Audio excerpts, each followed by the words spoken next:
গুৱাহাটীবাসীয়ে পাব আৰু এখন নতুন উৰণ সেতু। হোলীৰ বতৰতে মুকলিৰ বাবে সাজু ভৰলু উৰণ সেতু। কোন পথেৰে গ'লে কোনফালে ওলাব আপোনাৰ বাহন? পথ নিৰ্দেশনাৰ খবৰ দিয়াৰ পূৰ্বে প্ৰথমে চাই লওক চকুত লগা গুৱাহাটীৰ এইখন নতুন উৰণ সেতু। বুধবাৰৰ পৰা ৰাইজৰ বাবে মুকলি হ'ব এই নতুন উৰণ সেতুখন।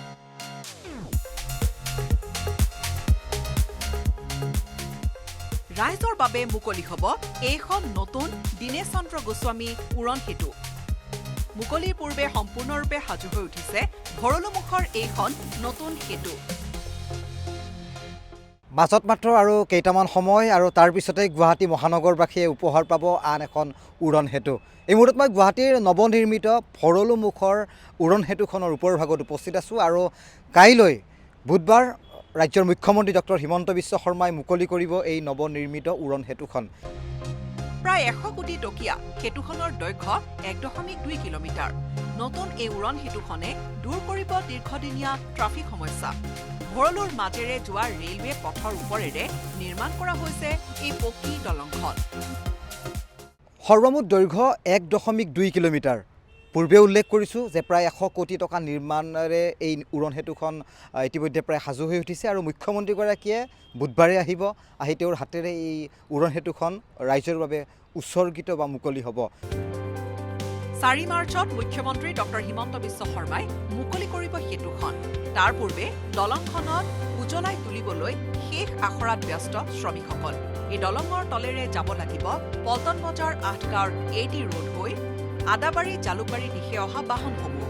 মাছখোৱাৰ পৰা কুমাৰপাৰা দিশে পথটোৱে ক্ৰছ কৰিছে ৰেলপথ।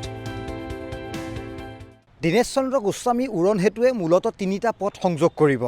কুমাৰপাৰা চাৰিআলিৰ পৰা অহা বাহনসমূহে বিশেষকৈ আগতে ৰেলৱে ক্ৰছিঙত যান জঁটত আবদ্ধ হ'বলগীয়া ধৰণৰ পৰিৱেশ সূচনা হৈছিল, কিন্তু এইবাৰ ৰেল লাইনৰ ওপৰেৰে এই সেতু যিহেতু নিৰ্মাণ কৰা হৈছে, পোনে পোনে বাহনসমূহ আহি কামাখ্যা অভিমুখে বা জালুকবাৰী আদাবাৰী অভিমুখে এই বাহনসমূহ অতি সহজে খুব কম সময়তে অতিক্ৰম কৰিবলৈ সক্ষম হ'ব। কুমাৰপাৰা শান্তিপুৰৰ পৰা ভূতনাথ কামাখ্যা কৰিছে সংযোগ।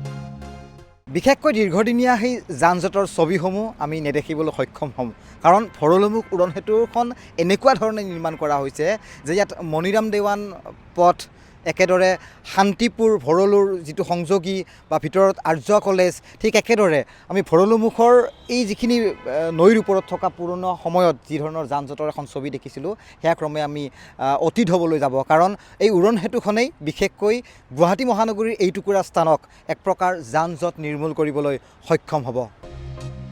নিশা হ'লেই নানা ৰঙীন লাইটেৰে জিলিকি উঠিব ভৰলুমুখৰ এইখন নতুন উৰণ সেতু।